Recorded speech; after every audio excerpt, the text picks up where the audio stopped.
राम राम किसान भाइयों। मैं नितिन फिर से हाजिर हूं आपके अपने चैनल फर्टिलाइजर एक्सपर्ट में। किसान भाइयों, आज हम बात करेंगे जिंक के बारे में कि जिंक क्या है, इसके फसलों में क्या महत्व है, जिंक को हम किस तरीके से अपनी फसलों के अंदर पहचान सकते हैं कि जिंक की कमी है या फिर नहीं है। दूसरा किसान भाइयों, आप जिंक को पाउडर फॉर्म में मतलब नीचे डाल सकते हैं या फिर इसका स्प्रे भी कर सकते हैं।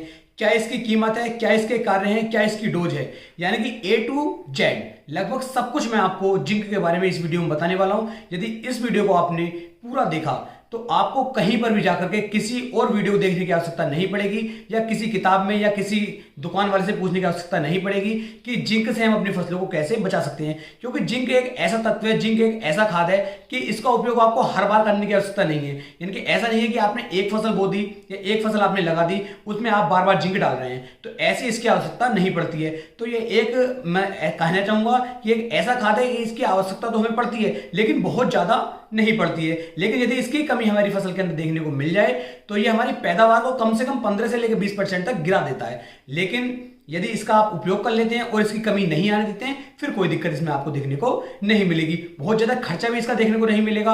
आपको ऐसा भी नहीं है कि हर साल इसे डालना है। तो सब कुछ मैं इस वीडियो में आपको डिटेल से बताने वाला हूं, तो वीडियो को लगातार देखें, तभी आप एक सही और अच्छी जानकारी ले पाएंगे।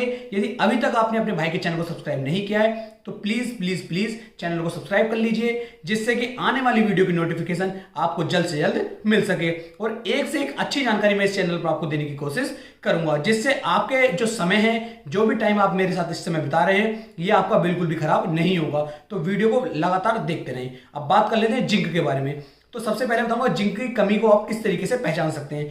तो किसानों, जो जिंक की जो कमी है, इसके पहचानने के लक्षण यही है सिर्फ कि जैसे आपकी फसल के अंदर सल्फर की कमी आपको दिखाई देती है, सेम वैसे ही जिंक की कमी भी आपको दिखाई देगी। यानी कि आपकी जो फसल होगी उसकी जो बढ़वार होती है, बढ़वार होना बंद हो जाएगी। आपकी फसल जो हरी भरी लग रही थी वो धीरे धीरे पीली पड़नी शुरू हो जाएगी और उसकी जो ग्रोथ है वह बिल्कुल ही रुक जाएगी। तीसरा किसान भाइयों, जो पैदावार होगी वो पैदावार भी कम से कम 15 से लेकर 20% तक जिंक जो है आपकी फसल की कम कर देती है। और भी इसके कई सारे तरीके हैं। और कई तरीके क्या हैं किसान भाइयों, कि मान लीजिए आप अपने खेत के अंदर गए, आपका 10 बीघे का खेत है। 10 बीघे के खेत के अंदर किसान भाइयों मान लीजिए 7 से 8 बीघे खेत के अंदर अच्छी फसल खड़ी है, लेकिन लगभग 1 से 1.5 बीघा खेत के अंदर आपकी जो फसल है उसकी ग्रोथ रुकी हुई है। यानी कि जो अलग फसल है वो इतनी हो चुकी है और दूसरी फसल इतनी हो चुकी है। तो ऐसा जो इतना ये डिफरेंस आ रहा है, ये वजह क्या आ रही है? तो ये दिक्कत जो आती है ये जिंक की कमी के कारण ही आती है। यानी कि जमाव तो आपकी फसल का अच्छा हुआ, आपने जो फसल बोई थी वो फसल एक साथ जम करके आई है, लेकिन धीरे धीरे 1 से 1.5 महीने के अंदर उसमें इतना अंतर आना शुरू हो गया। यानी कि ये फसल यहां पर रुक गई और ये जो यहां पर पहुंच गई। तो यानी कि एक बड़े खेत के अंदर यदि 1 से 1.5 बीघा खेत के अंदर ये दिक्कत देखने को मिल रही है, तो आप आसानी के साथ पता लगा सकते हैं कि आपकी फसल के अंदर जो है जिंक की कमी आ चुकी है। तो ये कई सारे तरीके, कई सारे फैक्टर मैंने आपको बता दिए और 2 से 4 इमेज भी मैं साइड में आपको डाल दूंगा, जिन्हें देखकर भी आप पता लगा सकते हैं कि आपकी फसल के अंदर जिंक की कमी आई है या फिर नहीं। अब बात करते हैं किसान भाइयों, जिंक की कमी तो आ गई है, अब इसे हम किस तरीके से पूरा कर सकते हैं और ये आती क्यों है। सबसे बड़ा मेन फैक्टर ये है कि हमारी फसल के अंदर जिंक की कमी आई क्यों, मिट्टी के अंदर जिंक की कमी आई क्यों। तो इसके भी कुछ कारण है, वो मैं आपको बताता हूं, जिससे आपके दिमाग में बिल्कुल क्लियर हो जाए कि जिंक की कमी हमारे खेत के अंदर फिर कभी भी नहीं आ पाएगी। तो इसके भी 2 से 3 तरीके हैं। वो क्या है किसान भाइयों, मान लीजिए आप अपने खेत के अंदर गोबर की सड़ी हुई जो कंपोस्ट खाद होती है उस खाद को नहीं डालते हैं, तब भी जिंक की कमी आपके खेत के अंदर आएगी। दूसरा फैक्टर किसान भाइयों, अगर आपने अपने इस खेत की मिट्टी दूसरे खेत में डलवाई है तब भी जिंक की कमी आ सकती है। तीसरा, आपके खेत के अंदर यदि आप लगातार धान की फसल ले रहे हैं या गेहूं की फसल ले रहे हैं तब भी किसान भाइयों जिंक की कमी जो है आपकी फसल के अंदर आ सकती है। क्योंकि धान और गेहूं, इन्हें जिंक की काफी ज्यादा जरूरत पड़ती है। तो जहां पर जिन खेतों के अंदर आप लगातार जो है धान की फसल ले रहे हैं, गेहूं की फसल ले रहे हैं, वहां पर जिंक की कमी देखने को मिलेगी। इसके अलावा एक तरीका और है किसान भाइयों, यदि आप एक खेत के अंदर लगातार एक ही फसल ले रहे हैं, धान गेहूं की बात नहीं कर रहा हूं, कोई भी आप लगातार एक ही फसल ले रहे हैं, तो उस खेत के अंदर भी जिंक की कमी आपको देखने को मिल जाएगी। तो इस तरीके से ये भी कई सारे कारण हैं कि यदि इस तरीके की दिक्कत आप कर रहे हैं तो आपको ये नहीं करनी है और आप अपने खेत के अंदर इसकी पूर्ति कर सकते हैं। एक फैक्टर और है किसान भाइयों, यदि आपने लंबे समय से जो है जिंक का उपयोग ही अपनी फसल के अंदर नहीं किया है, अपने खेत के अंदर जिंक ही नहीं डाली है, तब भी ये दिक्कत आपको देखने को मिल सकती है। तो इन सब बातों को आपको ध्यान में रखना है। अब बात करता हूं इसकी कमी को हम किस तरीके से पूरा कर सकते हैं। सबसे पहले बात कर लेते हैं जिंक कितने प्रकार की आती है। तो जिंक किसान भाइयों 2 प्रकार की आती है, एक आती है जिंक सल्फेट और एक आती है चिलेटेड जिंक। और किसान भाइयों जिंक सल्फेट जो होती है ये 33% में आती है और इसके साथ में सल्फर भी मिक्स होता है। और जो हमारी चिलेटेड जिंक आती है ये प्योर जिंक होती है। इनकी कितनी कितनी मात्रा आपको लेनी है, किस फसल में ले सकते हैं, उसके बारे में बात कर लेते हैं।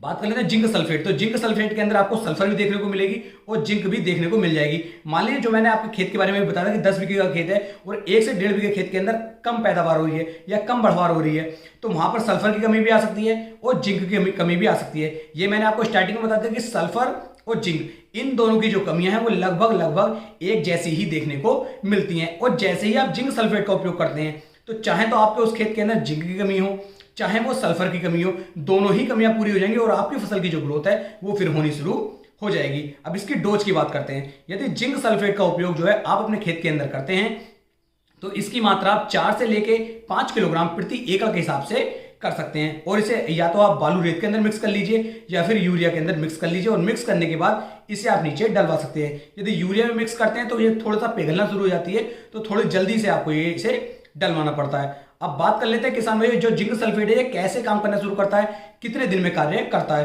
तो जिंक सल्फेट का जो कार्य करना शुरू होता है किसान भाइयों, ये आज आपने इसका उपयोग किया तो आज उपयोग करने के लगभग 10 से लेके 12 दिन के बाद ये धीरे धीरे काम करना शुरू करता है। ऐसा नहीं है कि आप आज ही आपने डाला और आज ही इसका रिजल्ट मिलेगा। रिजल्ट इसका तुरंत नहीं मिलेगा आपको। इसका रिजल्ट आपको कम से कम 10 से लेके 12 दिन के बाद मिलना धीरे धीरे शुरू होता है और एक लंबे समय तक ये अच्छा रिजल्ट आपको देता रहता है। तो ये तो हो गया जिंक सल्फेट के लिए। अब बात कर लेता हूं इसकी कीमत की। तो इसका जो मार्केट में आपको प्राइस मिलेगा वो लगभग 4 किलोग्राम जो है ये 350 से लेके 400 रुपए के आसपास मार्केट में देखने को मिल जाएगी। लेकिन धीरे काम करती है, इस बात का आपको ध्यान दें। यदि आपके फसल के अंदर दिक्कत आ रही है और आप चाहते हैं तुरंत रिकवरी हो तो आप जिंक सल्फेट का उपयोग नहीं करेंगे।